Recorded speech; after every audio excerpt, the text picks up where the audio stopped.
Yeah, hi everyone, it's Billy here again from 47 Wolves, All I Am. Hope you're all well and enjoying your day. Welcome back Martin Annette from Arcanum Vita. Welcome back, Martin. We're here today There you go, Billy. predominantly, sorry, you go. No, you're all right, mate. No, all good. Good day. Thanks for having us, Billy. Good to be back, and yeah, interesting times afoot. Yes, as we're sort of heading into the back end of the year and coming up to Christmas and everything else. So, yeah. Absolutely, yeah. It's a nice time of year. Hopefully, look forward to that bit of quietness over Christmas. Hopefully, for everyone, bit of festivities and celebrations and that type of thing. Midsummer is coming. The solstice and it's always good. I like this time of year, apart from the heat, of course. Apart from the heat, of course, here in Queensland, yeah. Apart from the heat, exactly. Yeah, very good. It's nice. I really, so today really that's awesome. It's good. Yeah. Sorry, no, you're right, man. You're right, man. Yep. Today obviously we're going to be talking about the new moon, Sagittarius. It's coming in. I think it's on the first in our time in the southern hemisphere. First of December. 1st of December. Yep. So yeah, that's it. Yeah, coming. Yeah, no, moon in Sagittarius, 1st of December, 9 degrees of Sag. It's like Sagittarius. Usually, it's Sagittarius new moon's adventurous, expansive. Sagittarius rules Jupiter, so it's usually Sagittarian moons bring in a bit of optimism and expansion. And I suppose for all of us, we'd be, looking around, being Christmas too, I guess, it's that sort of heading into our ambitions and hopes and dreams for the year coming ahead. Also, I suppose it's, it rules our philosophy and our beliefs and those types of things. So this time of year, I suppose, as the festive season comes in, it's a very, as for want of a better word, religious time in some circles. Like at that Sagittarius. Yeah, it's got a lovely vibe, Sag. Yeah. Sorry, Billy. Yeah, and no, you're right. I mean, this one in particular. Sound. Yeah. Oh, that's okay. Sorry, Billy. But so it's a lovely vibe. But interesting. Where Sag is normally quite an expansive and optimistic, and it rules higher learning and those types of things. But this particular new moon is got a few other where there'd be this expansive vibe normally going on. We've got 2 retrogrades coming in around the time of the new moon as well. We've got Mercury retrograde pretty much today, like as we're recording this, and Mars is going to go retrograde on the 6th in Leo. So while we've got this sort of expansive Sagittarian vibration, we've also got these two sort of Mercury rules our thoughts and motion, commerce and movements and those types of things. And Mars also our vital drive and vital energy and all that is sort of both going into retrograde motion. So, I suppose on one hand we've got this optimistic, expansive energy, but within it a very retrograde, very kind of internalized, introspective energy unfolding as well. So a bit of a mixed bag, but I guess I look at it and go, well, to me, I see this as us all having an opportunity to come up with some sort of new definition around what we call progress, like redefining ourselves in some way. So, and it's would you agree, Billy? It's a very pivotal time.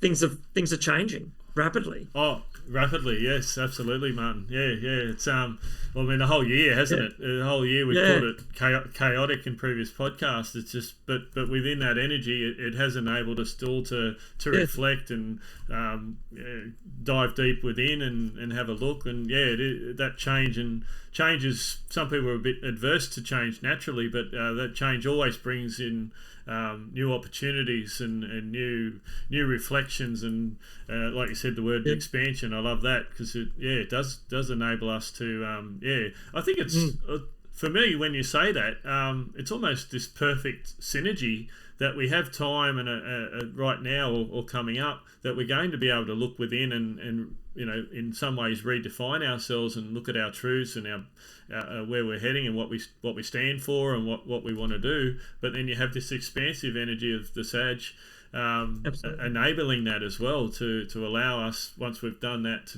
to then be able to expand out. And would that be, am I sort of reading that right? Yeah. Oh, absolutely. Well, it sort of focuses, to me, this new moon does focus on our philosophy or our worldview. You know, like, I mean, Sagittarius really brings us into this space of, you know, looking at what we believe, you know, like what drives us from the level of belief. So, you know, I guess, yeah, like to have an opportunity or a time where literally, you know, conditions are going to probably prompt us to be a little bit more introspective, or have the flow of things, you know, kind of change in a way where we aren't so much caught up in the extreme momentum of life, and give us a bit of an opportunity to reflect or to look over things. It's going to be quite good in that way, you know. Like, I think it's going to be, you know, give us that chance to reflect. I mean, it's interesting too, like if we look at the aspects to the new moon, it trines the Mars, so there's a nice positive flow with the drive of Mars, but it's at the same time it's squaring Saturn. So there is also this kind of urge to look at the structures in our life, look at what's holding us up, look at what's, you know, look at what we're worrying about, look at what our perceived limitations are, but at the same time look at some new goals, look at some new things that we'd like to formulate that better reflect the flow of energy that we have available. So sometimes, you know, retrogrades are good in that they pull the rug out from under us a little bit, so that we actually have to get a bit more efficient with our time, or a bit more true to our purpose, so that we can actually, you know, just prioritize a little bit. Yeah, so that's true. That's true. I was reading earlier this morning, Martin, about our truths, and whether it's time with this new moon and the next little phase that we're coming up, that it is a time to look at our truths, but also to be able to dive into where have our truths come from, where is its origin. So, like, is our truth through our own experiences, or have we inherited it, or learnt these truths from others, you know, whether it be people that our loved ones, or people that we know, the media, whatever it may be. But where are our truths? So how much of an influence has that had on our perspectives and our viewpoints of the world and ourselves? Yeah, I agree with that. I mean, that really does, in particular, like when we look at the degree of this particular new moon, the symbol around it really does highlight that. Like, I mean, the symbol sort of speaks of, you know, looking at all the dramatization or the glamorization that's contained within society, or, you know, the propaganda within society, or even that flows down through our family, or through what is called success, or whatever. Like, it's that kind of re-looking at that display, or that sort of what is painted to us, that actually goads individuals, or tries to drive individuals to spend their vital energy to pursue so-called achievement. You know, like, so it's sort of, you know, what do we define as progress? What do we define as success? What do we, you know, what is it? What images have captured our minds to kind of, I guess, trick us indirectly or directly into giving our life force to something, you know, like, so, you know, that gets a bit sort of down to the depths of it, but like, in a way, it really is having a look at what images we're running on, or what beliefs we're running on, that actually, you know, whether they're serving us or not. And, you know, in other words, what's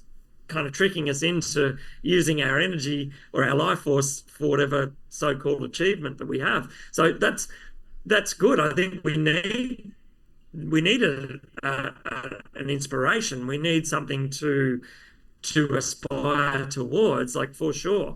But what is that inspiration? What are we tricked into aspiring towards? Is it something that serves our higher good, and ultimately is it something that serves the higher good of those around us? You know, like, so in a way, this Sagittarian moon does really hit at that core of what we believe to be purpose, or what we believe to be progress or achievement. You know what I mean?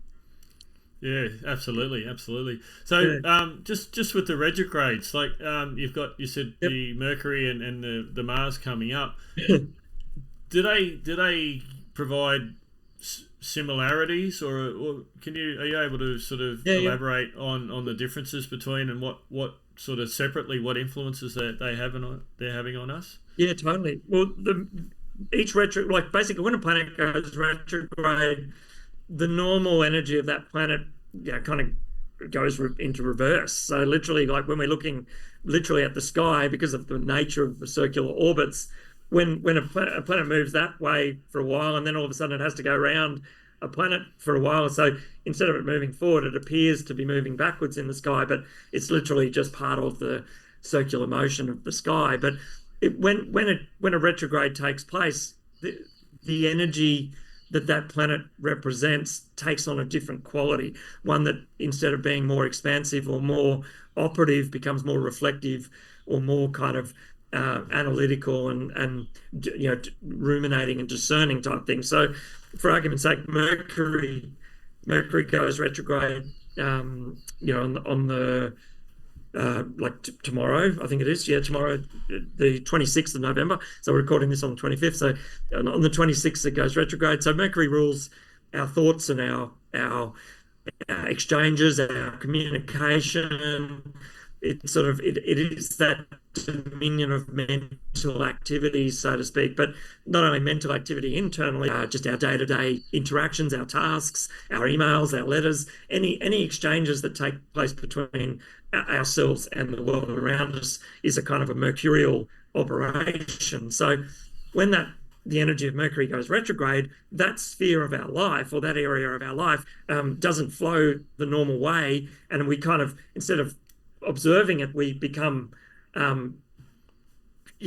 operative within it. And so instead of actually going ahead under a Mercury retrograde, as in getting out and doing new things and making new actions and new communications and new conversations, it's a time where we would go back over old ones, and that's where you catch up on all your old communication, catch up on all your old projects, like catch up on any maintenance and repairs, and really kind of rework what's already happening and spend closer attention on what's happening already, rather than trying to necessarily forge something new. And at times, because it is the mental processes, I mean, that's where we can have a look at our actual processes of thinking, and go, well, we actually finally get a chance to do a little bit more reflection or a little bit more, I guess, self-awareness or self-analysis. And particularly if we aren't so much self-aware or self-analyzing, it's going to be the Mercury retrograde that brings up the crisis, that makes us sit back and work stuff out. So it's sort of, like if you're very heavily reliant on your car, for argument's sake, and touch wood, but like say, just you're very much reliant on that car being there, and life just goes on, and we tend not to think too economically or efficiently because we can always just jump in the car. Then a Mercury retrograde will throw a car problem at us, so that we can relook at how we're organising the logistics of our life and how efficient we are in our use of time and how efficient we are in our use of transport, all those types of things. So it's generally speaking, it's where a little crisis comes up to make us think about how we can actually refine ourselves a little bit better. But and with Mars, the same type of thing. Mars is our drive and our effort and our sort of action potential. So if we've got lots of vital, vigor and enthusiasm, how we direct that in the world gets kind of taken for granted a little bit, or we might not make good use of our energy or our time, or we might not be as effective with our assertiveness, for argument's sake, or all the Martian qualities come under that sort of assertion, drive, all that type of thing. So when Mars goes retrograde, it's a little bit like Mars being in what they call the 12th house of astrology. So Mars is very active in our mind, but not very active in the world. And so we think a lot of stuff when Mars is retrograde, but we don't tend to do a lot of stuff. And so it's important to kind of, be more effective with our use of energy and assertiveness under a retrograde. And that's what the retrograde is here to teach us. Like, it throws situations in where, we might get a little bit perplexed by something, whereas really it's about refining us down to the point where we become far more succinct in our assertiveness, or far more succinct in how we use our time or how we use our efforts. So, we might end up becoming swamped by a million jobs. So a Mars retrograde will teach us to become, more effective at prioritizing and more effective at using our energy and time wisely. So it's that type of vibe. But the key with Mars retrograde too is, don't just think it, do it. Like actually put things into action. Don't get sort of overworked by the possibilities. Because Mars is not as engaged as it normally. Just to wrap that little round up, but like it's essentially being more effective with the energy that we have available is the key to the Mars retrograde. And both of those, we've got Mercury and Mars retrograde pretty much are going to be on, at least up until the full moon in Gemini coming up on the 15th. So Mercury will go direct on about the 15th. But Mars doesn't go direct until around about the 23rd of Feb. So pretty much from now until February, there's this retrograde process in effect. So, just to be mindful of that, and not to get too caught up over perceived lack of progress and perceived lack of achievement or anything. And this comes back, Billy, to I think the theme of the new moon is what is success and what is achievement and what are we giving our energy to, and like what do we believe, what are we buying into that's kind of goading us into a particular orientation. Like in other words, have a look at what new possibilities are available that better align with our use of energy. And Mars in Leo is our self-expression, like it's who we are, what we authentically are. Like we were talking about it before, our heart space harmonizes us, and so Leo is our harmony, it's where we resonate in tune with everything else. So if we're out of tune in life, then there's an aspect of us that's not resonating truly, possibly from our heart space. So this retrograde will kind of, I imagine, will throw up some little challenges that kind of make us realize on some level where we are out of sync and where we are out of connection. And for meditative purposes, like that's where we're to regain a new perspective on how to use that available assertiveness and align more truly with who we are on that level. So yeah, that's one of the vibes I can see emerging. Fantastic.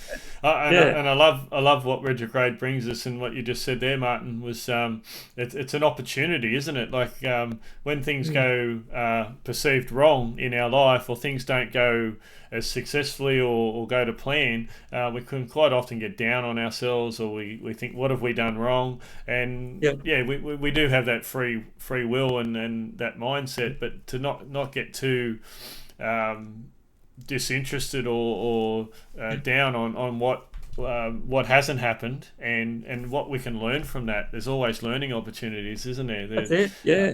Don't get bored.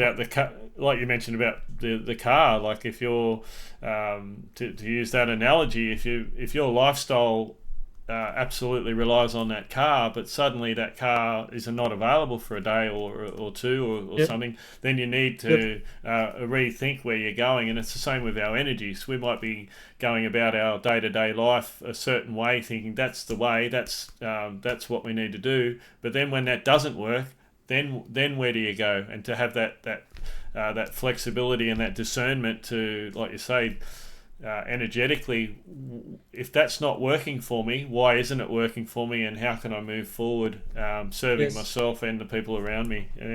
I agree, Billy. Yeah, and I mean, don't get bored, get busy. Like I mean, if you have a perceived sort of loss of momentum in life, or things aren't going the way they should, these Mars retrogrades happen every couple of years. So like, it's not a common thing, but when they do happen, they're usually around times of, when we look back on it and go, wow, my life did change quite significantly around that time. And it's about perspective, like it's about having a perspective on what's going on and go, well, okay, I've got all this extra time, or I've got this challenge, or I've got this come up. Yeah. So yeah, they're a natural part of life. Like retrogrades are a natural part of life. And it is, like you say, it is perspective. Like if you can see, you can recognize that they're on and go, okay, cool, I'm in a retrograde phase here.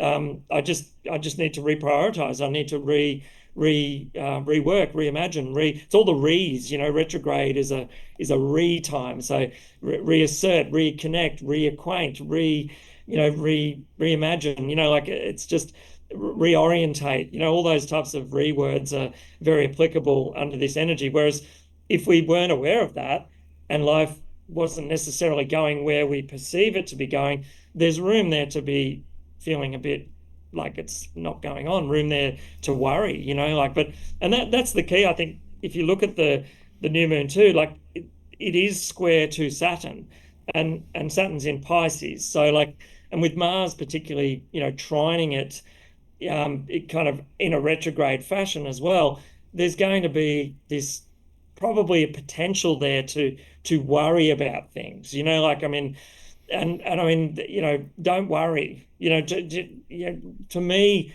any kind of Saturnian, say the downside of Saturn in Pisces really is that oh my God, it's too hard and I'm worried about it, or things are slowing down and I'm worried about it. Like it's this unsettled feeling, like a bit like in the tarot, like the ten of swords or the nine of swords and that type of thing, where you're just kind of ruminating over things that aren't these things hanging above your head. That's the potential in this type of placement. But like, if you look at it and go, okay, well, what am I worrying about? Okay, well, I'm worrying about A, B, and C. Like, spend a bit of time, write it down. Go, here's my worries. Like, and then what can I do about it? Like, well, okay, I can't do anything about this. Okay, well, let it go, leave it to God. Like, let it just ask for a bit of guidance, and what I can do, this, and this about it. So let's get busy. I can do this. This is what I can do. And how can I do it? Well, here's the steps. I do that first. I do that second. I do that later. And so that's the, in a way, that's a sort of a constructive way to approach a retrograde energy for a start, but particularly a new moon that contains a bit of retrograde energy that's square to Saturn. That would be a thing I'd look at this month is, have a to-do list and work out what you can do, how you can do it, and then just set about doing it. Yeah, I love what you just said there, Martin. The combination of letting go and letting God do his thing or her thing, and but at the same time, what am I accountable for? What can I control right this minute? And I love the advice of just writing those things down. And there is an energy that gets propelled onto the page with the pen or pencil on paper, and to actually visibly see what you've written. So you're transferring those worries from here and here. From your brain and your heart onto paper, so you see it. That's it. And it's amazing when you do that. Such a simple thing, but you tend to gain a lot more clarity on where you're going. And then the next step to write the steps of what you can do about it now. Yeah. And quite often, from my experiences, when you do that, those things you were worried about, they just seem to disappear. They just seem to they're not there anymore. That's it. Yep, exactly. And I mean, action translates worry into form. So like, worry to me is this pendulous energy, of form waiting to happen. Like to me, worry is unrecognized potential in a way. Like it's a sort of something waiting to manifest, but yet to be defined. So like, if we can approach any concerns or worries in a way where we do get pragmatic and practical about it, like you say, like Billy, that's so true. Like you write it down, it's automatically bringing it into another level, and you're taking it away from worry into tangible perspective. So I agree 100%. That's the way to do it. And I mean, sorry, Billy. I was going to say, otherwise it just keeps. It's almost like breaking a circuit as well when you do that, because otherwise it just keeps swirling around in your mind, and then it can spiral, because if then you're creating those negative energies and frequencies, and then that seems to amplify everything far worse than what it actually is. So and that's that perception. It is. And I mean, there's an interesting thing too. Like if you look at the Mars energy in this new moon too, it's trying to the new moon. So there is that sort of potential there to harmonize with our true authentic self, for argument's sake. So a bit like that process too. Like if if you've got the worries, or if you are ruminating over something, and then you start to work out what you can do versus what you can't do, or sort of in that process, you're actually coming back into your true orientation to yourself. You're not so much just sort of dissolved by circumstance, for want of a better reason, but like.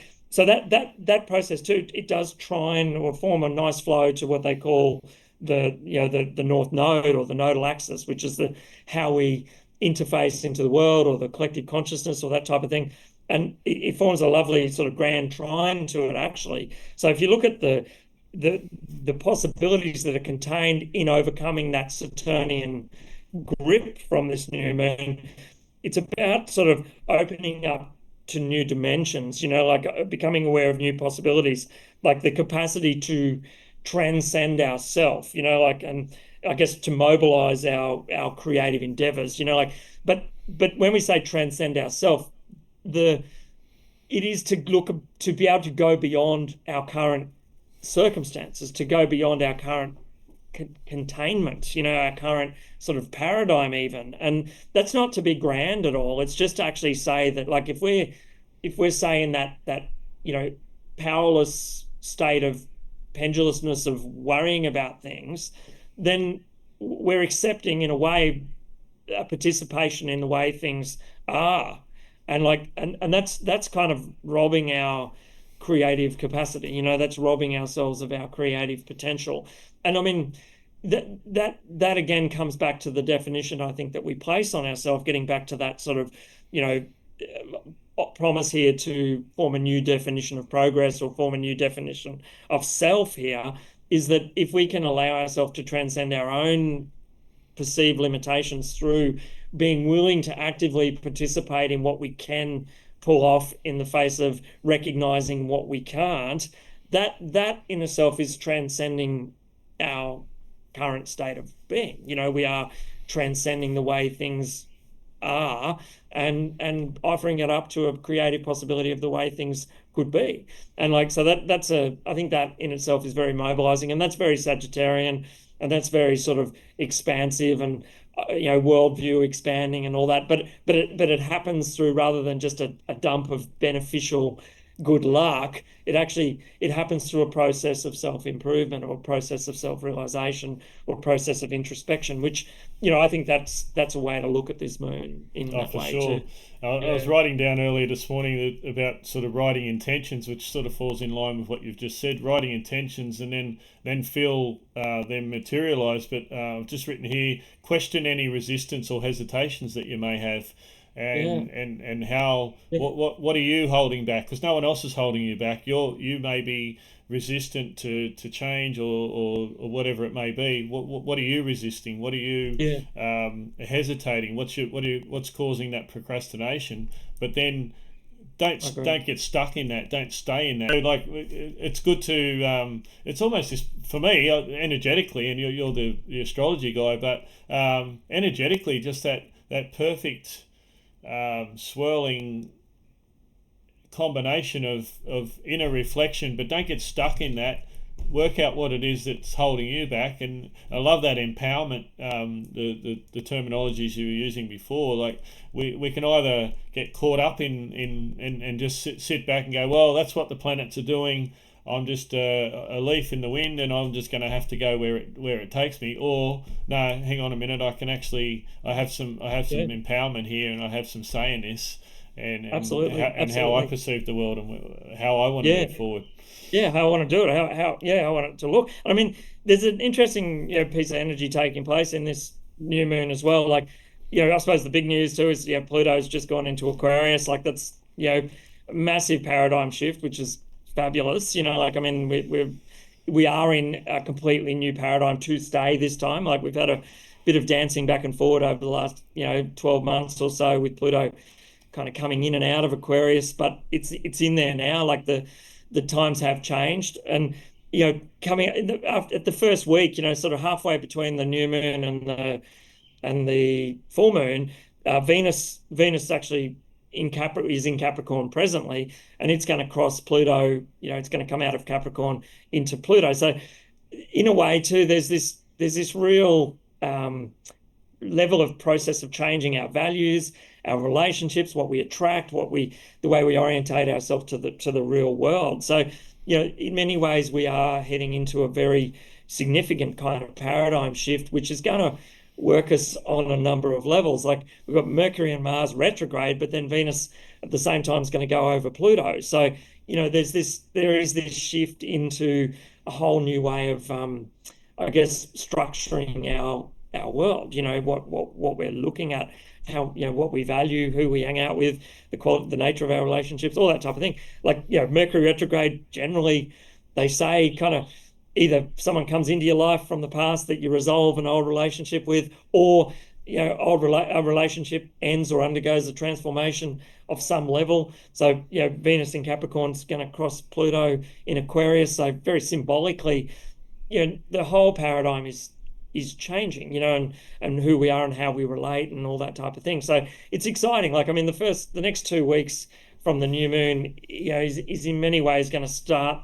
really start this process of changing into the new paradigm that is Pluto in Aquarius. And like, it's very exciting in that way. And I suppose that is the key too, embracing change, isn't it? Like, it's being able to actually welcome in a completely new paradigm and sort of not resist the inertia or the forces of change, like be kind of open to going with it, in a way. Yeah. 100%, 100%. Yeah, Yeah. yeah. And with that, Yeah. with that new moon in Sag, like what do you see potentially with? I've heard it does have an effect on technology, and there may be some medical advancements, and like I think you've mentioned in past, with the it's very revolutionary. So that. That like with the Pluto in Aquarius, I mean, there's all that combined with the Sag new moon. There's lots of potentials out there, Well, I lots think of it does. changes coming up. Yeah, well, this is the thing. I think this Saturn new moon is perfectly timed, and particularly with the retrogrades, and like, it's perfectly timed for us all to take a bit of stock and go, whoa, like, what's happening now? Like, have a look at this. This is all the new possibilities. Like, I mean, just to hear the new voices coming forward from the election, so to speak, in the States. Like, I mean, the Mercury retrograde, they have a shadow zone, so to speak. Like, and so when Mercury went into the shadow zone for this retrograde, in that, crossed the point where the retrograde's going to come back to, that was the American election. So, now we've got the retrograde. We're now going to have a look at what that American election means. What that process initiated. So we've just had the election, but now there's this process of, let's look at the meaning of it, the new voices that are coming out of it, the new connections that are coming out of it. Like, it's really exciting in that way, and this is going to augur an enormous amount of new dialogue and new language, even, like, so that's very, very exciting. And the Mars retrograde, like, if you have a look at it, it's going to retrograde from about 6 Leo all the way back to 17 of Cancer. So when Pluto, which has currently just moved into Aquarius, so like, we've had this new change and this new burst of energy, coming with this Pluto going into Aquarius. So the Mars retrograde is going to go back over the territory that Pluto's been in since 2016. So, like, if we look at it, there's this sort of process of revision of the right to assert and the right to speak and the right to assert ourselves and our needs and our kind of security, that has come under fire from this process of Plutonic Capricornian tyranny and authority since 2016. So, like, the Mars retrograde on the global scene is going to really look at everything that's been happening since about 2016, and that's when Trump got in the first time. Right. So, yes. It's just wild how this process of review now comes up on the level of power, authority, assertiveness, and all that type of thing that was kicked off back then. So there's no accident, in a way, with the players in this cosmic, drama. But I just found that fascinating, that the retrograde covers that whole territory that Pluto's been in since Trump got in the first time. And so, like, and now it's going to come in with this new signal and new age. But you're right, the technology is going to change, power structures are going to change, humanity is going to be put before corporation, I hope. I mean, the other side of the coin, though, Billy, is that if you look at the negative expression of this, technology or technocracy or digitality and all these sort of Aquarian technological robotic type expressions of the world come into the dominion of power and control, and the powers that be try and usher us even more relentlessly into a digital control grid, and we're one step closer to the Terminator. You know what I mean? Like it's sort of Yeah. that's one possibility. But on the other side of the coin, like it's the beginning again of the human enlightenment, the age of the Renaissance. We have this enormous potential to rediscover, reinvent, and reach for enormous new possibilities. And it's looking like that. But again, there's this enormous process of change that's going to be required. And in many ways, the Mars retrograde and the Mercury retrograde are going to be symbolic of the position of this new worldview, that this Sagittarius moon. But yeah, so it's interesting. The new paradigm's coming up, and yeah, like we're probably, hopefully going to be heading into an age of, enlightenment, so to speak. Frequency, vibration, all those things will come to the fore.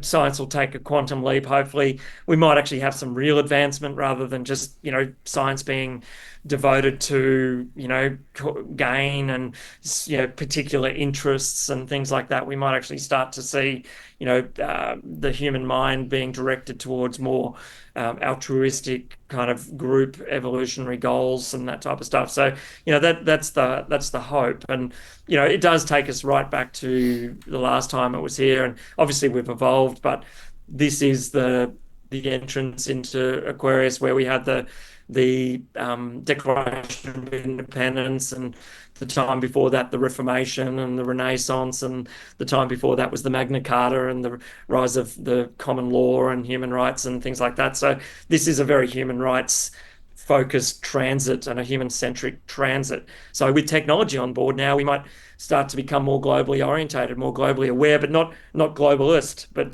global as in humanity as a united sort of, we share the earth kind of thing, rather than, being all kind of condensed down to a numerical expression for some, universal ledger or something like that for a control matrix. But essentially, this shift in awareness is going to come down to how we approach it and how we respond to it, not only individually, but as a collective and that type of thing. And fingers crossed, you can feel it too. I'm hoping, Billy, it's looking promising. It's looking promising. Oh, absolutely, Martin. And you bring up the election, and we don't want to delve too much in, but it's it's a massive global event. And as they say, if America sneezes, the rest of the world gets a cold. It is influential on us. However we think about it, but it comes back to what you were saying before. It's funny. America's sort of election was very polarity. I mean, one side won. Trump won quite convincingly from what I've understand, but at the end of the day, there's almost that 50-50 viewpoint over there. Absolutely. Of who, and even now that the election is over, it's an interesting that some people are so excited and new future and new ideas and new people coming in, and then there's other people that think the world's going to end. It's all going to go one way. So that polarity is very much, but that's all perception, and probably none of it's true. Where it's somewhere in the middle. But it comes back to our choice. So okay, we live in Australia, so it's not directly affecting us, but it will politically and financially, all the other factors. But what can we do in our life, like scale that down to when we have circumstances in our own life where something happens, whatever that may be, and we can perceive it as, oh no, this is terrible, or hang on, what can I learn from this, and how can I move forward, and what steps? So coming back to that, so I've listened to people, and I don't get right into it, but have almost stopped their own lives because the election went a certain way, and I find that astounding. And there's no right or wrong here. Everyone's got their path and journey, but I think it's important what you said before, reflecting back, was that regardless of what's going on around us, we have the empowerment, and we should provide that empowerment to ourselves, and that ability to put steps in place, and to use our own discernment, use our own abilities to see what's what, and like you said, the time of reflection. Where are we at, and how can I move forward for my betterment and for the betterment of good? And I love what you said before, not that globalist term, but how we are moving into that Pluto into Aquarius, or we're there now, and it is exciting. It is exciting. The potentials there are amazing. Yeah.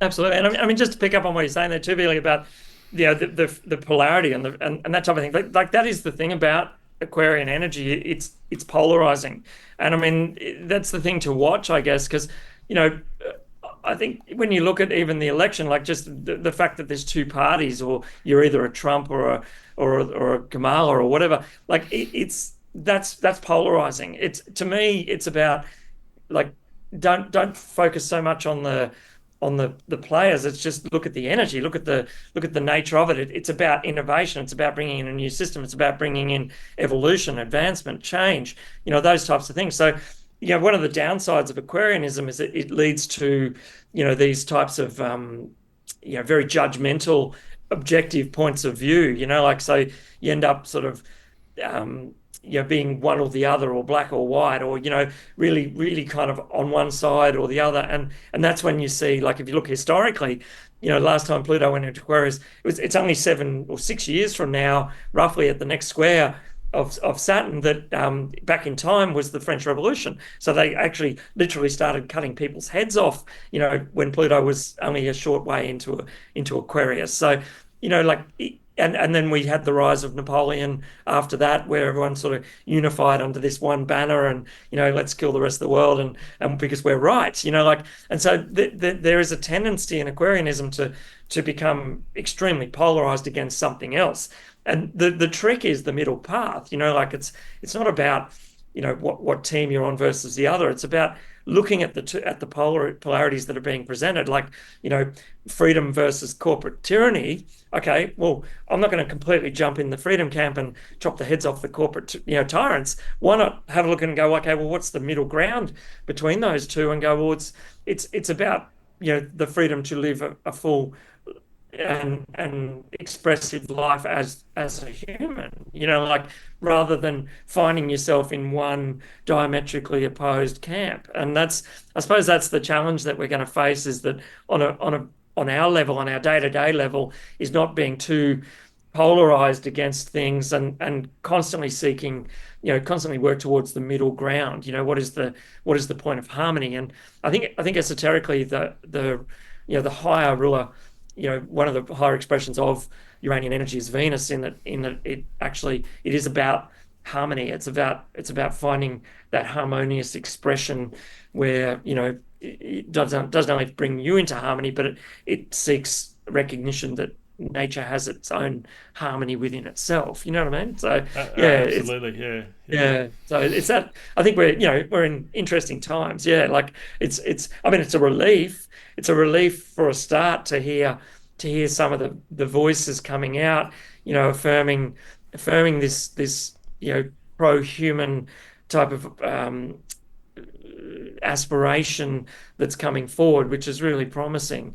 Like, versus kind of a very bleak, if you like, very bleak Capricornian expression of, you will conform to this particular, hierarchical global structure, and, you'll have nothing and be happy. But as long as you kind of fit this box, and, you've now been revalued to have this much value and this much energy allocated to you, and that's it. I mean, that doesn't sound very nice to me. No. So, to hear another rhetoric getting airtime is quite a relief. And like you say, on one scale, the top end under that tyrrancy sort of format, they're the winners, and the rest of us 8 billion are battling against it. Where this, I love the word harmony. It's almost my favourite word at the moment. Just that harmonious intent, and like you say, just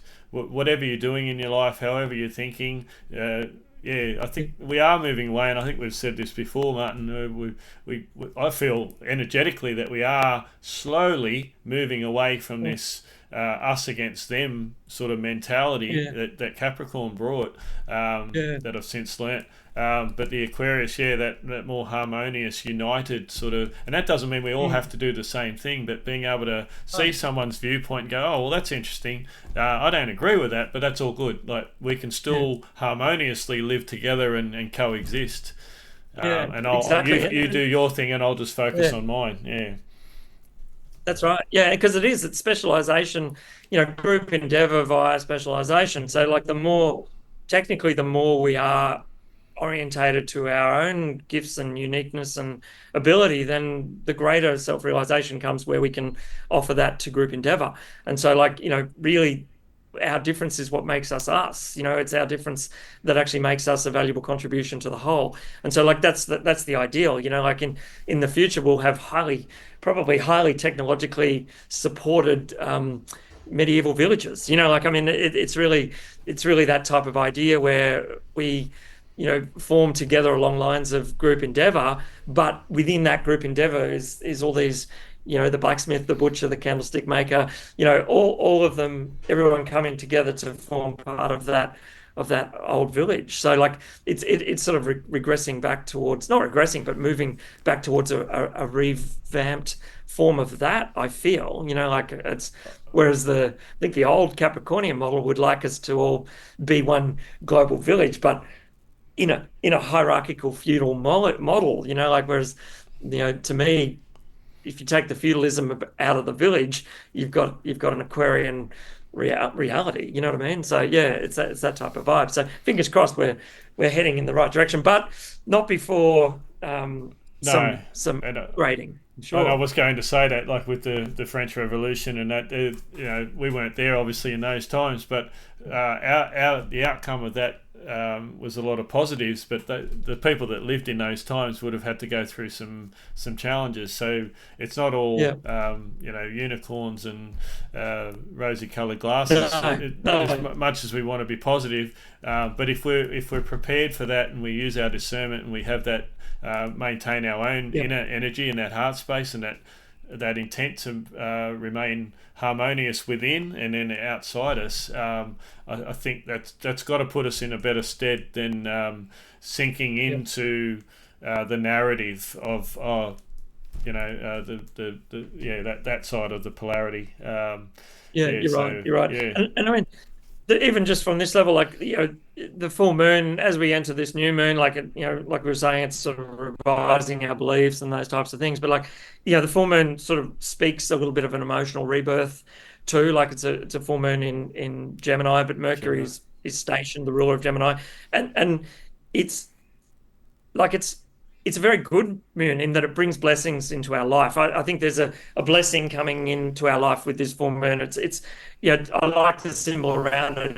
It's rewards coming for remaining true to ourselves, and like that can be felt across. If you look at the last few years, or even look back to 2016 and the world and all that type of thing, there would have been times for all of us where we've had to make some decisions that remained true to ourselves and without being, I think we all know some of the things we're talking about there, and like the rewards for that are coming. This is in many ways what the new moon is sort of bringing forth, and there's a challenge also in this full moon to develop character, and in a way, it's sort of, character is a vehicle, you could say, that overcomes the entropy of, or the inertia of entropy, so as degradation takes place or as things break down, it's our character, or it's the way we kind of align with the choices we make, or who we are, or what makes us us, that actually overcomes that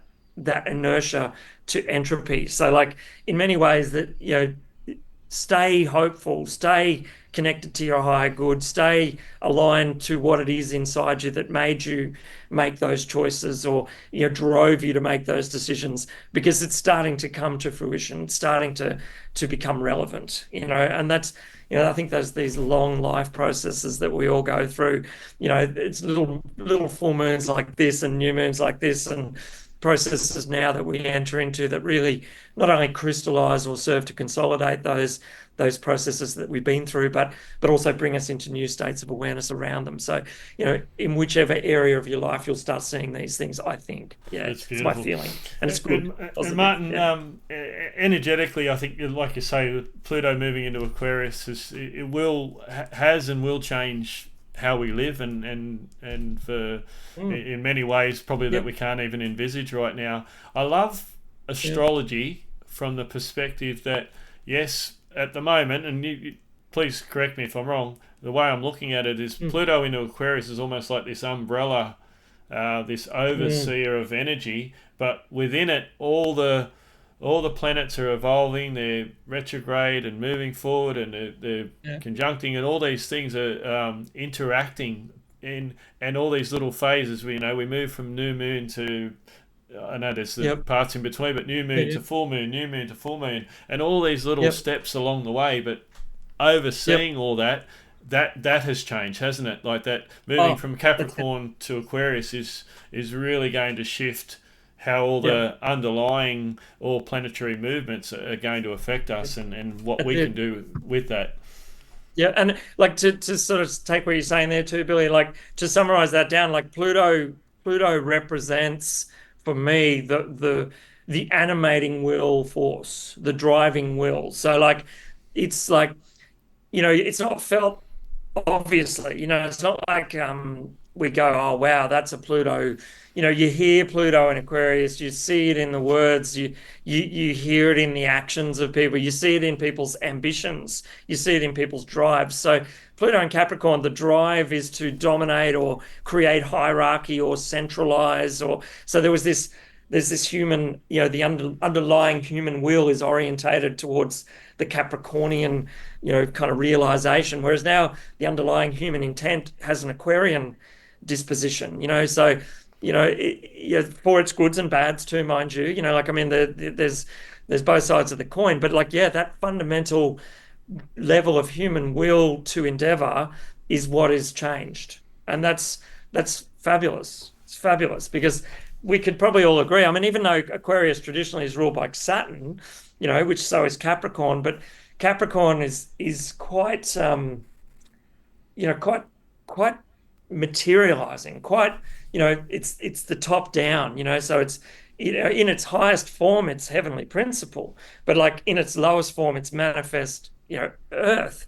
And so it seeks to capture light into structure or form, whereas Aquarius in a way seeks to explain structure in terms of light. And so it's the bottom up. And so we get this different movement of light through Aquarius that we would have had in Capricorn. So that's right. Yeah. Look, to summarize it, we're moving from density, instead of moving from light to density. Oh, sorry, Billy. Yeah, we're moving from density to light. Yeah. Which is cool. So that it's just it's a different vibe. Yeah, or it's a lighter vibe. It's a more enlightened orientation. They're both about structure and order and principle and things like that. But the two energies are diametrically opposed in their orientation. Yeah. And so that's good. If it's been a time for the government, it's now a time for the people. It just flips the coin a bit. Yeah. So which I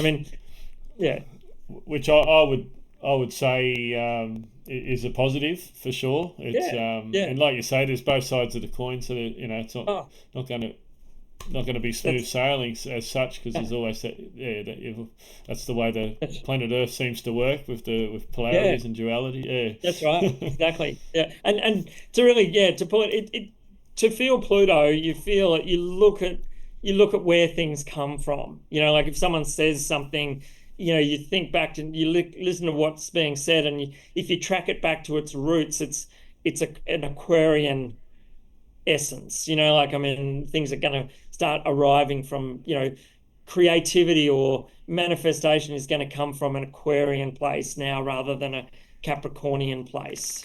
So it's very it's fundamental, very fundamental. And next year too, mind you, like all the big outers, Neptune, Uranus, they're all going to change signs next year as well. So like, hold on to your hats, guys. Like the 24, late 24 to 25 is ginormous. Uranus goes into Gemini, so intellect and technology and invention and all that's just going to go nuts. Like, I mean, Neptune goes into Aries, so our fundamental ideology is going to move from unification to individual action. So like, there's these enormous shifts starting to take place, even over the next 12 months, so it's really, if you look at this moon that we're heading into, like it's going to be handy to have a process of reflection and reorientation and reworking and rethinking our beliefs and our orientations and our hopes and dreams and all these things, because it's like, wow, I think we need to reimagine. We need to re you know regain perspective on where we're going, transcend the old world and look at the new one. Definitely, so definitely some major shifts ahead of us by the sound of it.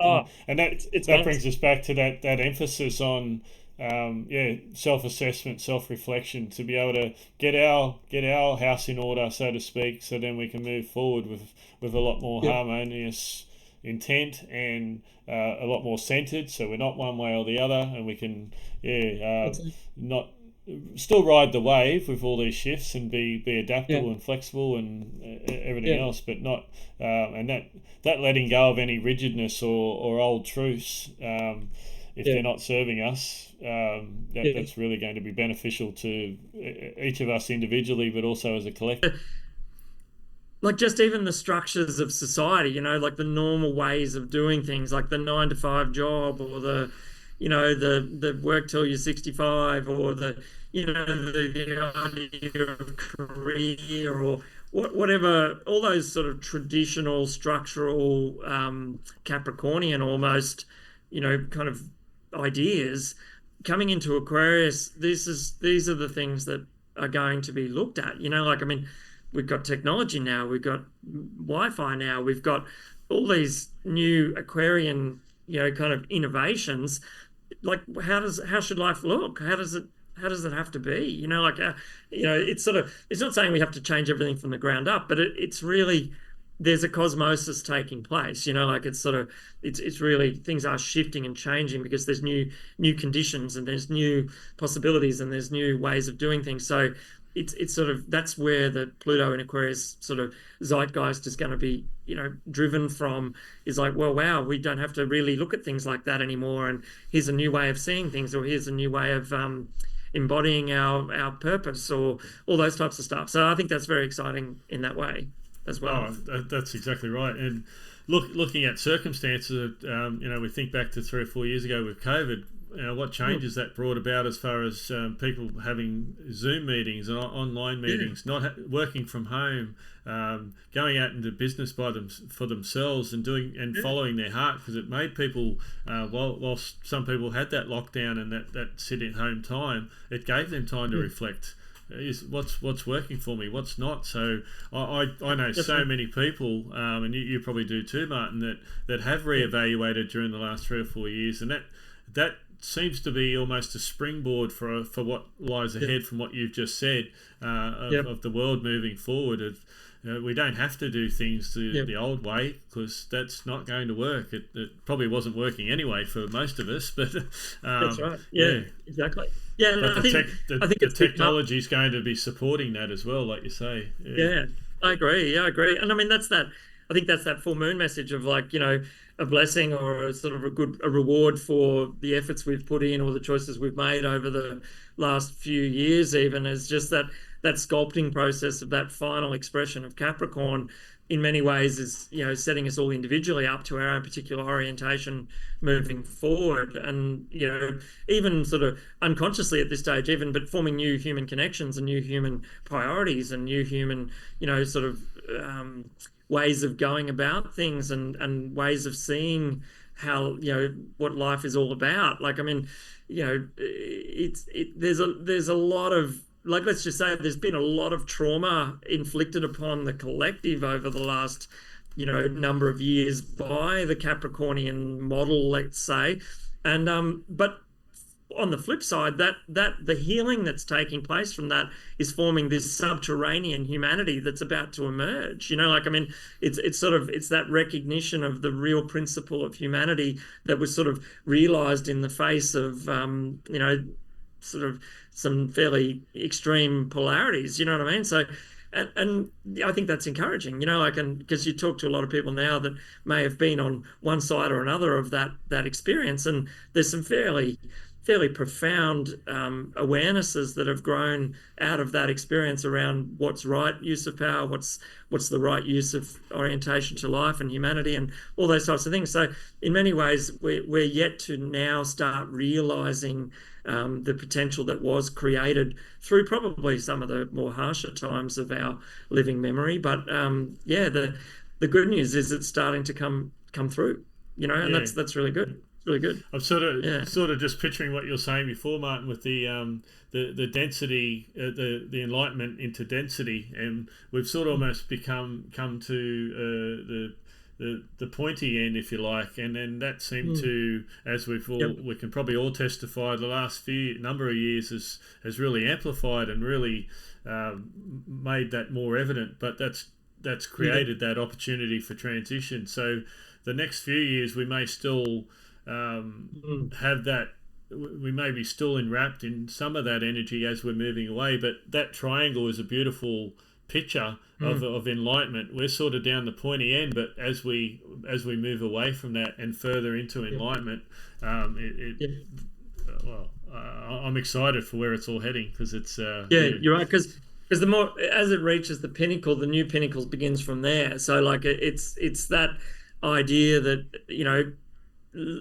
there's always a point of polarity. The closer you get to the right, the closer you're getting to the left. Like, yes. I mean, it's sort of, it's just that point of flip over, and that's why I guess the world has never become this static, fixed point of orientation. Like humanity is polarity. Like it's one of the fundamental laws of polarity is that the tighter you grip, the closer you get to release. Like it's just the way it is. So like that's very encouraging in that way. And that's probably why, if you had to look at, engaging with that law of polarity, the best way to engage with the law of polarity is through finding the middle, the middle ground, seeking harmony, seeking, I guess, resolve, and seeking sort of, balance. And, that's that realization. But from balance, you automatically find yourself on some polarity. So it really is this ongoing process of arriving at what keeps us in harmony. And that, to me, explains the principle of Venus, in that if we are, so long as we're aligned with what we value and aligned with our true values, then we are always orientated in that polarity to harmony. That's because we're just sticking with what makes us in our own harmony, and that keeps us resolved within the greater polarity. Like, so I think that's the key there. It's just get on those, and I think that's what's happening, Billy. Like, there was this other really encouraging symbol in there, and it was about this, moving towards a fulfilling life. Like if we look at where Mercury retrogrades from, the symbol of that is just choosing a wholesome, fulfilling life. And what is that? That's a reflection of what we value. And there's nothing wrong with that. Like, to be driven or captured by the illusion, just getting back to all these symbols, sort of bringing it all together, to be captured by some propagandist illusion of what achievement is, and to be goaded into serving someone else's ideals in the face of actually choosing to align with what is truly wholesome and fulfilling, that's the choice that we're being presented. Like, and I think that's the beautiful thing about this moon, is it's going to bring us, all to a closer realization in some way, shape, or form of that point. Which is cool. Yeah. It is cool. And very exciting. The opportunities and what lies ahead for us, potentials, is that potential. The word potential is fairly loose term, but for me, I look at it, and again, that polarity potential can be can go either way, but ultimately I see potential as a positive word. It really does allow us to to open our scopes up, and no, it's beautiful. I love it. And I mean, just to cap on that too, potential. Without potential, there's no possibility, but at the same time, there's no actual change unless we take action. So there's this beautiful interplay between potential and reality, you know, like, and if there was too much reality, there'd be no potential, but if there was too much potential, nothing would be achieved. So it's realizing those two, you know, play very much hand in hand. For sure, and I take everything that you've said today, Martin, has been beautiful, and I almost takes me back, and it just came to me now. It's just we're almost feels like we're moving from that survival mode, that fight, flight, or freeze sort of mindset and that energy, to now a more creative mode and a more more thriving, and that's got to be good. I feel you can feel it as you say that, Billy. In your heart you get goosebumps. No, it really does. So and you're right. I think you nailed it. Like, Pluto in Capricorn is literally survival, you know, like, I mean, if you think of it as a raw energy, like from a chakric perspective or whatever, it's real base chakra, you know, like it's territory, ownership, survival, you know, domination, you know, like it's in its essence, it contains that, but it's obviously got its, you know, it's not all bad, but like in its essence, it does contain those, you know, that description. That's sure. Right. Yeah. So from a chakra point of view, we're almost sort of need to reassess, reevaluate our base chakras and the bottom end, and then get all that sorted, and then we can move up and into that enlightenment phase eventually. So, well, if you think of it from polarity, like the Pluto in Aquarius gives us bipolarity, the opportunity to look at the opposite of Aquarius is Leo. So to get out of the base chakra is via the heart chakra, you know, like, so, you know, in a way it is a call to literally open the heart space and, you know, kind of, you know, look at those ideas, those Leonine principles as a counterbalance to the polarity of the Pluto in Aquarius. So, like, you know, it's interesting. Like, I mean, Pluto in Capricorn, the counterbalance of that was the moon or Cancer. So while everyone was in lockdown, like a tyrannical lockdown, we're all at home making sourdough, Cancer. You know, so it sort of set up that polarity of hierarchy versus home. And now we move into Aquarius, which is humanity versus the heartfelt self. So, like, you know, we're really shifting into that different space now, which is lovely. So beautiful. Perfect. All right. Well, we might sort of finish it off. What do you have anything else to add? Anything you want to summarize, or? No, just I guess look at we'll take it easy this moon, you know, like, be aware of all that retrograde energy. Use your time, like, catch up on projects. A quiet day is a day to get into stuff, you know. Don't be sort of attached to the outcome, rather get attached to what you can use your time for. And like, have a look at what makes you tick, what's, you know, look at what is a fulfilling expression for yourself, and look at how to reimagine that and how to sort of go with that, and you know, welcome in the blessings, welcome in the rewards that are on offer now for the choices and the efforts you've put in over the last few years, because you know, they're there. It's sometimes we've got to give ourselves a bit of a pat on the back sometimes, and embrace what we've been through to get here, so that we can move forward from here. And you know, but other than that, like, have a great month. Excellent. Beautiful. Totally. Love it. Yep. All right. Well, thank you. And for everyone listening in, Martin Annette, did you want to sort of give a bit of a plug for yourself? We're Arcanum Vita. Check us out, I think, in the link below. Would that be right? And yes, I'll put that in the link. Yep. Totally. Check us out on our website. We've also got our Instagram and Facebook pages where we put some interesting posts up every now and then about the astrology and what's going on. And also we offer astrological sessions and naturopathic and herbal medicine and all those types of things. And Feel free to. I can testify to Martin's abilities, and just having had a few sessions with Martin in the past, how much vision you get from that, and how much clarity you gain from it. So if you're feeling maybe a little bit out of sorts or a little bit lost in life at the moment, I'd highly recommend you contact Martin, and you won't look back. He'll put you on the on the correct path. Yep. Sorry, Billy.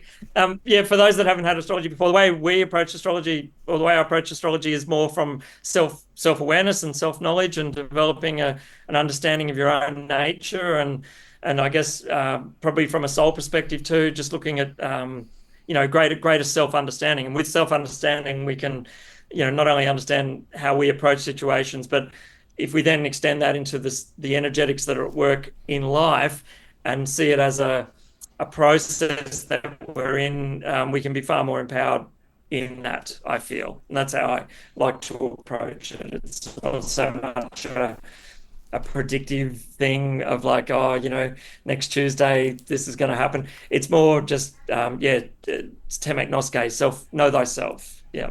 And that's and feel free, check it out. Excellent.